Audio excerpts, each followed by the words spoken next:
Hey, I'm your host, Dr. Yami.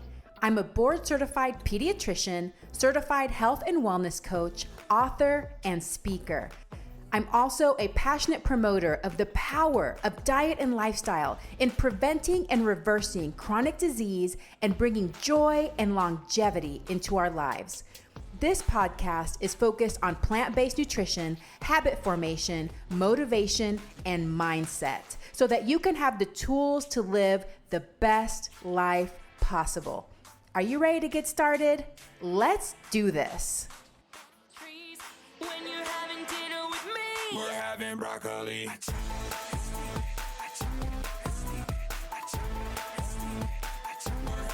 Welcome. Hope that you're having a plantastic day. Today, I'm going to talk about how to eat out and make plant-based choices when you're eating out at restaurants. And I know that this is a common question, concern, obstacle for a lot of people that want to be plant-based, want to make more plant-based choices, but have difficulty in these social situations. So, how often do we eat out? We eat out a lot.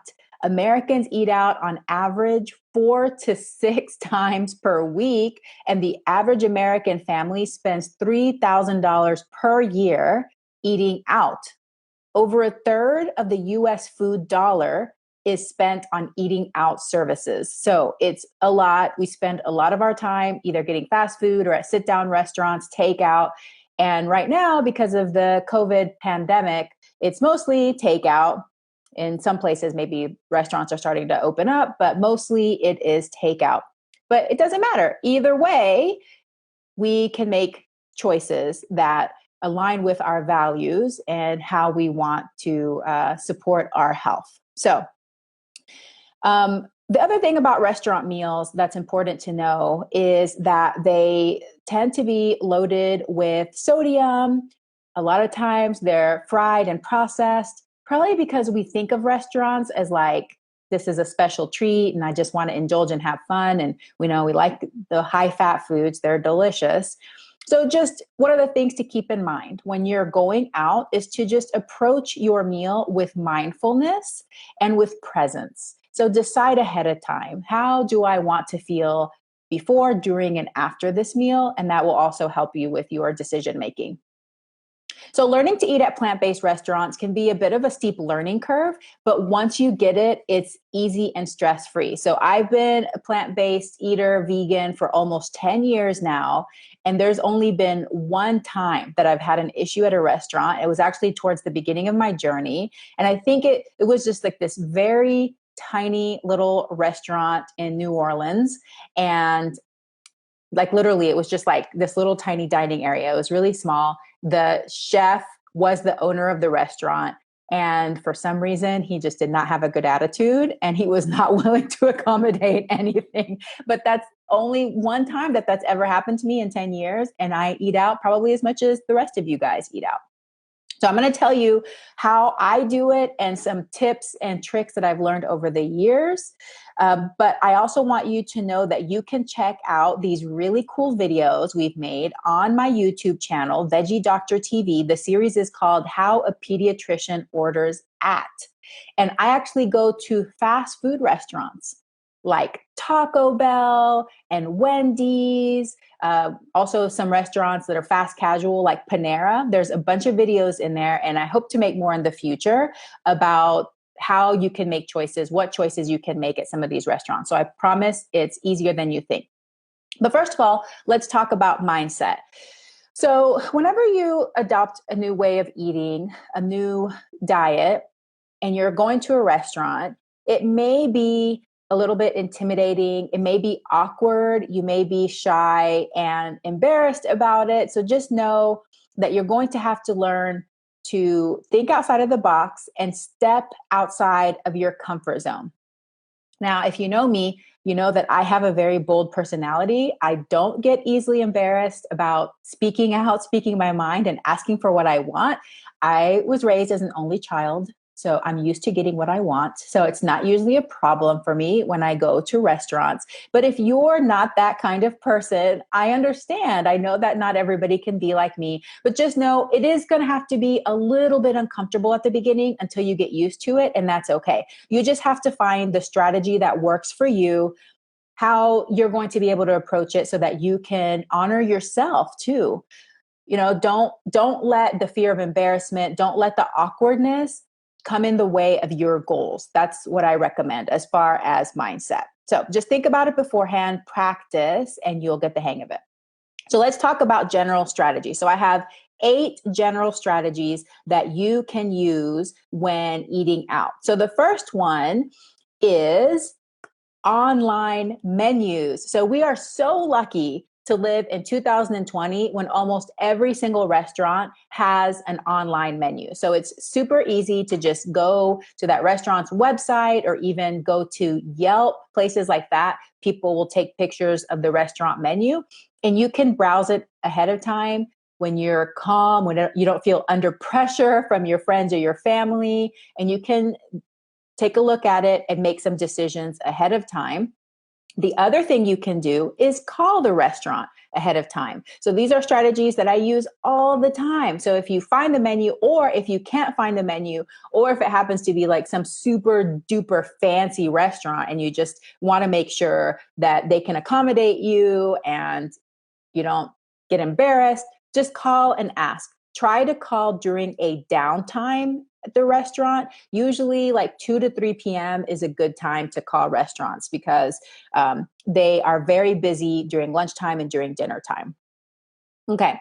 The next general strategy is when you look at the menu, whether you're looking at an online menu or you're looking at it in person, scan the entire menu, looking at both the entrees, like the main meals, but also the side items. Also see if the restaurant that you're at has a vegetarian section on their menu, because often they are, and look for a key. Like sometimes they have like little symbols for vegetarian, vegan, gluten-free, all those different types of things. And you may see that there are symbols on different entrees, and that'll clue you in on things that are already automatically vegan or plant-based. The next strategy is to ask the waiter, your server, or whenever you call ahead of time for recommendations for somebody that's on a vegan or plant-based diet. Often, a lot of places, especially in bigger cities, they're already prepared for this. So they can direct you to the menu. They can, off the top of the head, tell you about what options are available. And then it makes it easy for you if you're at the beginning of your journey and you're not comfortable with reading the menu for that. Going along with item number 3, number 4 is be kind, patient, and understanding. Even though in a lot of big cities, a lot of servers are already familiar with plant-based vegan, there's going to be some places where, or maybe somebody just started and they have no clue what vegan means. They have no clue what plant-based means, or they think that vegan means gluten-free, or they think you can eat fit, so there's some people are confused. So if you can tell that the server doesn't know or is a little confused, just explain it. So that means I don't eat meat, dairy, or egg. What options do you have for that? What recommendations? Or can you direct me to the part of the menu where I might be able to find those options? But be kind, don't be rude. Try not to get frustrated because not everybody knows. So you have to be kind and nice to your server. So number 5, if you find an option that's generally plant-based but has a few animal products in there, then you can ask if omissions or substitutions can be made. Like say you find a wrap and it's got all of this stuff. It's got avocado and cabbage and black beans and, all of this delicious stuff and chicken. You can say, can you make this wrap without the chicken? Or can you substitute tofu instead of chicken? So you can do stuff like that all the time. And I know that some people aren't used to doing that because they're just used to looking at a menu and be like, okay, I want the cheeseburger just like it is, and you've never asked for anything different. But even before I was plant-based, I was always asking for stuff different. So, they're used to it. It's normal for them. So it's totally okay to ask. It's not going to be possible 100% of the time because there are some meals that they make ahead of time at the beginning of the day and everything's already mixed in. And it depends what kind of restaurant it is. But a lot of the times they can accommodate you. Hopefully they can do it for the same price and not charge you additional, but that's a whole nother topic. Okay, so let's see. Another example would be like a Mediterranean sandwich that's got a bunch of grilled veggies in there and feta. Just say, can I have this sandwich without feta? Most of the time they're like, yeah, we can do that. So that's different things that you can ask. Another tip is if you're still at the beginning of your journey and you're feeling awkward and you don't want to be embarrassed, or you're some kind of business meeting and you don't want to call attention to yourself, you can excuse yourself to go to the bathroom, find the waiter and ask them in private. Totally okay to do. I've done this a couple of times. Like I said, in general, I don't care. I'm bold. I don't get embarrassed. But this is something that can work for a lot of people. Just go find them, talk to them, pull them to the side and be like, hey, I eat this way. Can you bring me this meal, or what can you bring me? Okay, tip number 7, super fun. I've done this before. If you're short on time, you're adventurous, you don't really want to have to look at the menu, you can just ask the waiter to ask the chef to surprise you with a plant-based platter or meal. Just be like, hey, I eat a plant-based diet, I'm vegan. Can the chef make me a vegetable platter? Chef's choice, surprise me with something. I know that this sounds risky and crazy, but the times I have done this, I have gotten the most beautiful plate, amazing meal where everybody else at the table was like, oh my God, I want what you ordered. And it's really kind of fun, but more for the adventurous people. And most of the time, chefs love this because it allows them to be creative and do something different. Like they're making the same thing all day long. It allows them to use their brain and try something and try to please you. Because most restaurants, they really are trying to please you. They want to keep you. They know that in order for them to be successful, you have to keep coming back. So they want you to be happy with your meal. So definitely something that you can try. And then general strategy number 8 is be resourceful. Use apps, use online resources. happycow.net. They also have an app called Happy Cow. Is fantastic. You can look up restaurants all over the world. I have used it all over the world to find restaurants and read the reviews because people talk about the different items. Not all the restaurants on there are fully vegan, but there's places that are vegan friendly, plant-based friendly. And in the reviews, people will talk about what dishes, what meals are delicious and plant-based friendly and how to approach that restaurant. So don't be afraid to be resourceful. Okay, so those are the general strategies, but now I'm going to go through each cuisine and give you some pointers. In general, the ethnic cuisines are going to be more plant-based friendly. So probably no surprise, in the United States, the standard American diet is not always plant-based. It's not mostly plant-based. It's mostly not plant-based. So, in some of the more American restaurants, it actually is harder than in some of the ethnic cuisines, but it's not impossible anywhere. So let's start with the traditional American restaurant or steakhouse. So that might seem like there's nothing to eat there, but actually you can find stuff because usually people don't eat steak by itself. They like steak with potato and steak with vegetables. And so that's a good thing. So what you can do at these kinds of restaurants, first of all, if you want just like a veggie burger, you can ask because a lot of places have it. Don't feel like if it's not on the menu, it doesn't mean it doesn't exist. There's places that for some reason, they don't advertise that they have some of these options. I don't know why. So you have to ask. So if you want a veggie burger, say, hey, do you guys have a veggie burger available? Or can you replace the beef burger with a portobello mushroom? But you can also look at the sides. Usually they have baked potatoes, sweet potatoes, mashed potatoes, of course, French fries, different kinds of potatoes. You can Add to that steamed veggies, sauteed veggies, grilled veggies. They sometimes have rice and salads that you can add more stuff to. So there's usually something that you can eat that's fresh and delicious and totally plant-based. Pitfalls. So some foods may be cooked with butter, particularly things like mashed potatoes. So you have to ask about that. And a lot of vegetarian options at American restaurants have a lot of cheese in them because they feel like if you're vegetarian, that's your protein source. And so that's what they add. So you may have to swap that out with other things. So just pay attention, ask your waiter, get information. Okay. The most popular, I kind of looked up different sources to find what the most popular cuisine is for takeout in the United States is Chinese food. So we love our Chinese food. Thankfully, you can totally eat plant-based at Chinese restaurants. Definitely, there's a lot of meat at Chinese restaurants, but there's also a lot of vegetables, rice. You can get them steamed, you can get them sauteed, get them with noodles. Pitfalls at these types of restaurants is fish and oyster sauce. They may use it for some of the sauces. Those can creep into some of the dishes, and also egg might be in some of the dishes. Not much dairy, so you don't have to worry too much about dairy, but ask about the fish and oyster sauces and the egg. But in general, you can find, and usually Chinese restaurants have a whole vegetarian section. So that's really fun as well.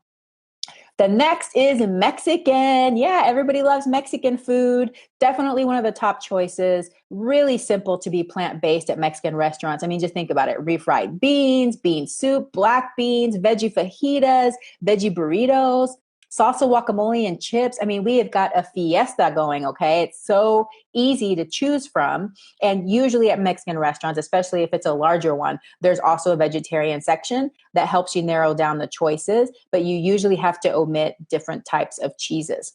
So the pitfalls are some Mexican restaurants, especially the more traditional restaurants or the ones that are smaller, like more family owned, they may still use lard. So lard is rendered pig fat, and they use it in their beans, sometimes in their flour tortillas, and then chicken broth or chicken stock in their rice and their soups. So you just need to ask about that. Make sure that you ask your server. But I would say the majority of Mexican restaurants no longer use lard, but you don't know unless you ask.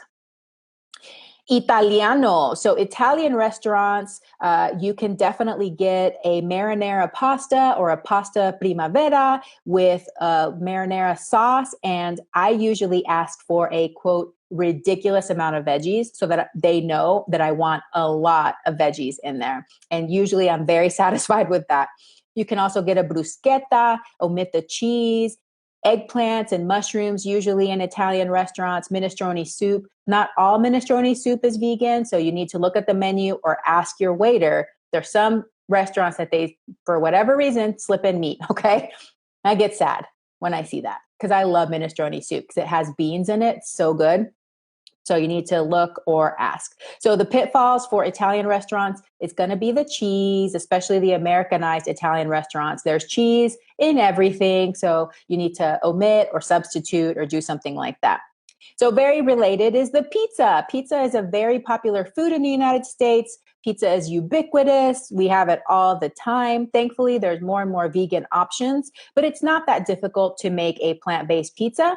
Just tell them to omit the cheese, do a vegetable pizza. And a tip for this is ask them to do extra sauce and extra veggies, because if they just do the pizza regular with a regular amount of sauce that they would put when they have cheese on it and cook it the same, it tends to get over crispy and sometimes even burned because they're used to the cheese, the fat from the cheese kind of sealing it and not happening. So just make sure that you ask for extra sauce. And of course, why wouldn't you want extra veggies? Hopefully they don't charge you more, but sometimes they do. That's why I love Mod Pizza, because I can literally get like 10 pounds of vegetables on my Mod Pizza and it costs the same. I wish all pizza places were like that, but unfortunately they aren't. But just be prepared for that. But it's not difficult and you get used to it. Actually, it is, I know, Isra say pizza without cheese. I know. I promise you get used to it. Just almost think of it like a flatbread, like they have, what is everybody making right now? I forget what it's called, where you have just the bread with the veggies on top, but then you get the sauce. Try it and let me know what you think. Okay. Thai. This is one of my favorites. Thai is so delicious and so plant-based friendly. So at Thai restaurants, just like some of the other restaurants, they usually have a whole vegetarian section. And most of the time, that's also vegan as well, because in Thai food, they don't use a lot of dairy. They use some egg, but not as much. So usually you can get a lot of those recipes, a lot of those dishes vegan. My favorite Thai dish is tom kha soup, which is a coconut soup. So it's made from coconut milk. It's so rich. Like I'm literally salivating right now. Okay. And I replace the meat with tofu. So instead of having chicken or shrimp, I have big chunks of tofu in there. They usually have delicious steamed brown rice, also fresh spring rolls, the ones that have the veggies and they have the rice wrapper that it's cold and you dip it in peanut sauce. You can get those with tofu instead of with chicken. And oh my gosh, Thai food is just fantastic. They have lots of curries, they have noodle dishes, fried rice dishes. So the pitfall in Thai food is fish sauce. So just ask for dishes that don't have fish sauce, and also egg. So one of the most traditional Thai recipes that people know is pad Thai, which is a noodle dish, and it's got like a peanut sauce. It's so good. But traditionally, it does come with egg, usually also some kind of meat. So you ask for it without the meat and without the egg, and I promise you're not going to miss it. It's just so amazing. Okay, so that is the Thai. Next is Indian. So thankfully, the Indian culture, they're used to vegetarian options. This is not a problem for them. And there's also a lot of naturally vegan options as well. They have a lot of chickpeas, lentils, peas, potatoes, and these aromatic rices and all of these just delicious spices. So you guys can tell I have not had lunch yet. I am so hungry. I'm like tasting all of these foods. So Indian dishes that are traditionally vegan include chana masala, which is a spicy chickpea dish, dal chawal, which is lentils and rice, vegetable biryani, which is an Indian vegetable fried rice. It's so good. Vegetable pakoras. Pakoras are like these chickpea flour fritters. So good. Vegetable kofta. I actually made this a few months ago and it was amazing. So these are like veggie meatballs that come in this rich, delicious sauce. Wow. Dosas, which are lentil pancakes, and idli, which I have not had idli before, but I saw one of the physicians that I follow on Instagram post about it, and it looks delicious. It's like a fermented rice steamed savory cake. I think it was rice, but anyway, it looks really good. So those are more traditionally vegan, but the pitfalls in Indian cooking are dairy. So Indians are big fans of dairy in all kinds of forms. So ghee, which is clarified butter, lots of yogurt, lots of cream sauces, paneer, which is cheese, and also some egg. So you need to ask your server, look at the menu ahead of time, find out which ones are vegan, which ones they may add dairy to, and then make your decisions that way. Japanese is so fun. One of our favorites in the household. I always joke that for my kids, there's certain cuisines that no matter how much I order, they're going to eat all of it. One of it is veggie sushi. Like really, no matter how much we order. Sometimes I order a ridiculous amount of sushi because we're really hungry and it's all gone. And then the other one is pizza. Probably the third one would be Ethiopian, which I'm going to talk about in a little bit. But veggie sushi, guys, is where it's at. I love veggie sushi because you can be so creative with it, and restaurants are getting more and more creative with all kinds of ingredients. So they'll use tofu, avocado, cucumber, radishes, squash, sweet potato, carrots, all kinds of delicious things in there. And they're just getting more and more creative with it. You can also get things like steamed edamame, tofu dishes. There's noodle dishes like veggie udon, miso soup, which is so comforting and warming, seaweed salads, and so much more. So the pitfalls in Japanese cooking are going to be fish sauce, Also, of course, fish, because sushi is made of fish. So you just want to make sure you get the veggie sushi and not the regular sushi. Sometimes dairy, but only in Americanized things like California rolls have cream cheese. So just know that. And then there's also something called bonito flakes, which are dried fish flakes. So those are the things you need to look out whenever you're looking at the menu for Japanese cooking, but usually it's not a problem. And there's lots of different veggie options. Mediterranean and Middle Eastern. So I'm kind of mixing these. So if you're from these cultures, I hope I'm not offending you by mixing all the different kinds. But Mediterranean food is so good, very vegan friendly. I went to Greece last summer and I had no problem. There were so many vegetables and the food was just so good. So good. The flavors were amazing. The vegetables even tasted better. But some of the foods that you may see on these menus that are vegan: hummus, tabbouleh, falafel, which are little chickpea cakes, lentil dishes, vegetable sandwiches, and pita bread, pita bread, so delicious. You can also get something called a mezza platter, which is basically like a big platter of appetizers, of small bites, an assortment, and just an explosion of flavor. So there's lots of different choices in Mediterranean, Middle Eastern cooking. The pitfalls are going to be cheese. So especially in Greek food, there's lots of feta, there's yogurt sauces and other dairy that can sneak into the meals. Sometimes egg as well. They may use it in the falafel or in the pita. Not often, but it can happen. So make sure you just ask if that's something that you want to know about. But I promise you, you will be full and satisfied. We love Mediterranean.